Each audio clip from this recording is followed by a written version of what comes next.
I don't know how you ended up here. Maybe someone recommended this video to you. Maybe you clicked on it out of curiosity, or because you feel like something is off, even if you don't know what. Or maybe you're tired of hearing, "You only live once, so don't waste it." But nobody ever tells you how to actually do that. I don't have a recipe for a perfect life. It doesn't exist. I'm not going to tell you that you have to wake up at 5 in the morning, drink lemon water, and plan your day in a colorful planner. If that works for you, great. But if it doesn't, you're still a normal human being. You're not broken. You're not lazy. You just haven't found your path yet. This video is for you if you feel like life is slipping through your fingers, you're afraid of being left behind, you don't know who you want to be, and it's starting to worry you. You feel like everyone around you already has a plan, but you still don't. You want to finally feel like you're truly living, not just existing. I'm not here to forcefully motivate you. I'm not going to shout, "You can do it." I'll be honest, sometimes brutally so, but always with one intention: to help you understand yourself and not waste what you have. A life that doesn't need to be perfect, but can be yours. Ready? Let's begin. Chapter 1. Life isn't a demo version. This isn't a dress rehearsal. There are no do-overs, no saved checkpoints you can reload if something goes wrong. And yet, many people live as if they'll get another start, another chance, another later. We put off dreams. We postpone decisions. We say, "Not yet."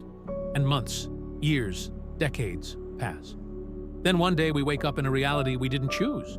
We just somehow ended up in. Every day you live is your day. Not a demo, not a beta test, a fully valid part of your life.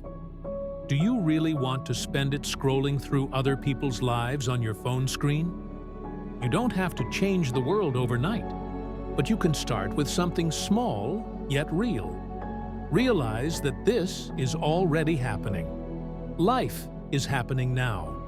Instead of waiting for perfect conditions, start with what you have. You won't get another chance to be yourself in this moment.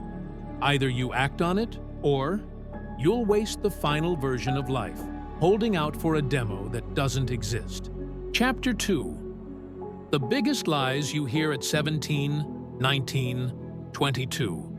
There are things young people hear so often that they start to sound like absolute truth. The problem is, many of them are nonsense, or half-truths that can hold you back for years. Lie number 1. You have to know who you want to be. You don't. Nobody really knows, not even adults, and definitely not at 18 or 21. Life isn't an Excel sheet with a pre-planned career path. It's more like Google Maps without a signal. You walk, check, get lost, and learn along the way. Lie number 2. Once you finish school, everything will fall into place. No, it won't magically work out. School can help, but it guarantees nothing. Work, relationships, purpose. These are things you have to seek out yourself. Nobody hands them to you with a diploma. Lie number 3.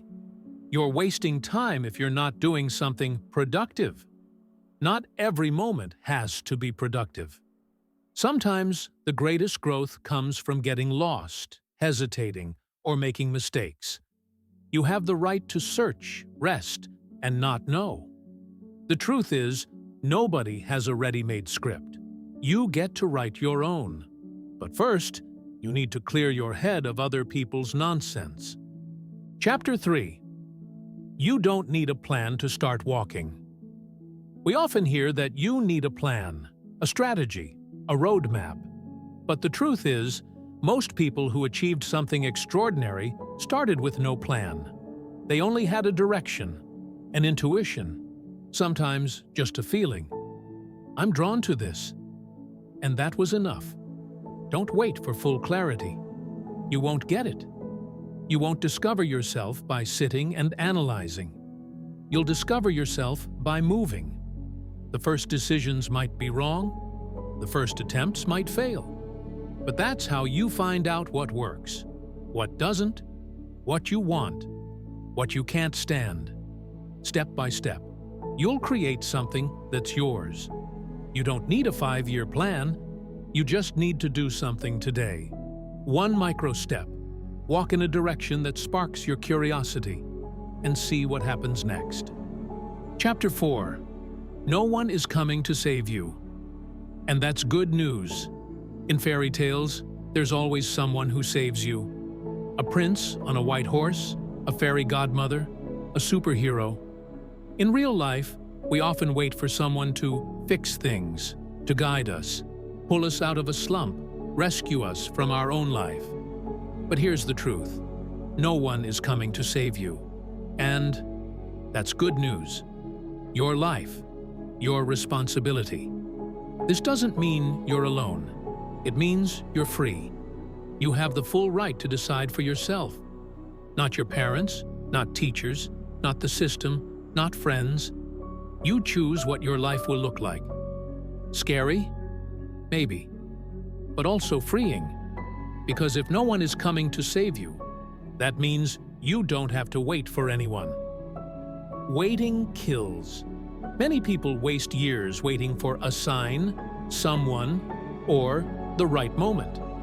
Meanwhile, life is passing. Every day you don't take responsibility for yourself is a day you hand over to someone else, someone who might have completely different goals than you. If you don't make decisions, someone will make them for you. School, the job market, friends, others' expectations. Someone else will steer your life. And one day, you'll wake up after 10 years, not knowing who you are or what you want. You can learn to save yourself. This isn't about being tough and never asking for help. Quite the opposite. It's about understanding that you are the person who can help yourself the most. You can decide to stop hurting yourself. You can change your environment. You can take care of yourself. Not tomorrow, not after graduation. Now. So what now? Pause for a moment. Ask yourself, what are you still waiting for? You don't need a perfect plan. You don't need all the answers. But if something pulls you in a certain direction, go there. See what happens. And remember, you're not a victim of life. You're its creator. Questions for you. 1. Who or what are you waiting for before you take action? 2. In what area of your life have you handed over control to someone else? 3. What can you do today to regain control over even one small thing? Chapter 5. Feel silly starting from zero? Everyone does. I don't know anything.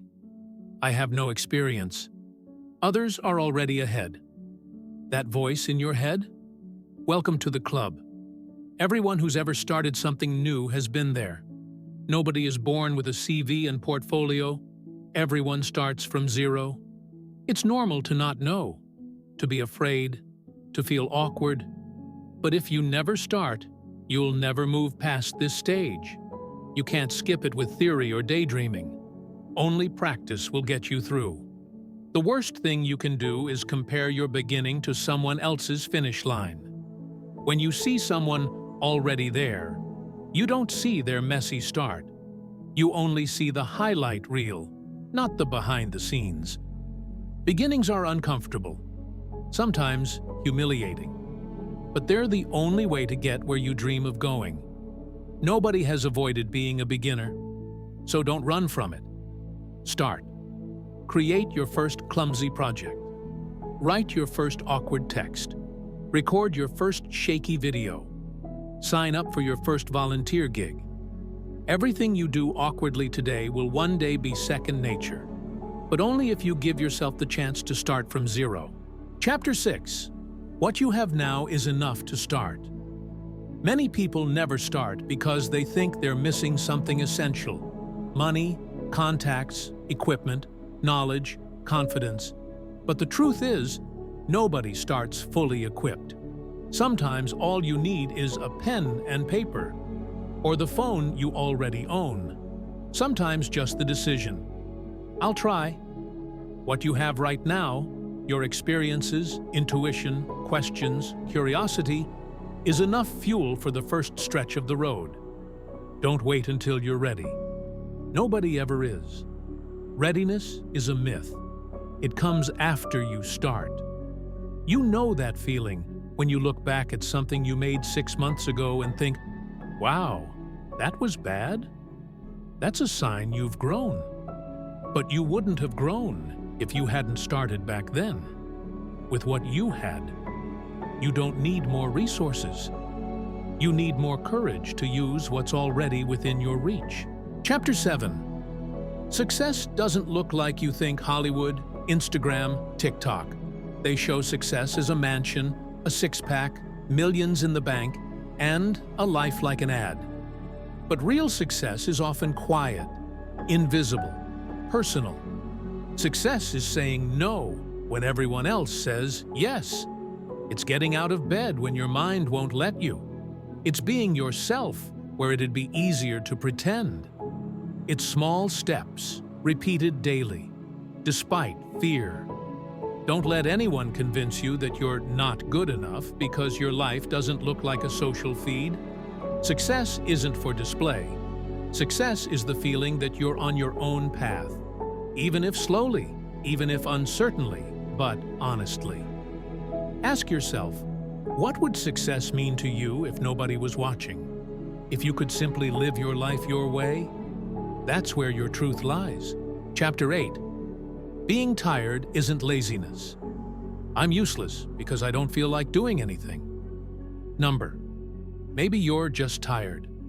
Tired of pressure, of comparing yourself, of constant struggle, of the internet, of always being available, of always having to prove yourself. Your body and mind aren't machines. You have the right to feel exhausted. You have the right to rest. You have the right to stop. Real productivity starts when you take care of yourself, when you sleep, when you eat, when you move, when you do something just because it brings you joy. You're not a robot. You're a human. That's reason enough to rest. Sometimes the best thing you can do for your future is go to bed. Chapter 9. A conscious life starts with questions. You don't need to have all the answers, but it's worth asking yourself the right questions. Who do I want to be when nobody's watching? What truly interests me, not for likes, but for me? Who feels like my people? And who makes me feel like I have to justify myself? What gives me energy? And what drains it? A conscious life isn't about dramatic changes. It's a series of small decisions, made with awareness. It's the willingness to look at yourself, even if it sometimes hurts. Instead of running from yourself, try observing yourself. You might find you're more interesting than you thought. Chapter 10. Don't waste this to wrap up. There won't be a moral of the story. There won't be a ready-made recipe. But there is one question worth asking yourself every morning. Do I want to waste another day of my life today? Or do something that truly matters to me? Nobody will live this life for you. Nobody will do it for you.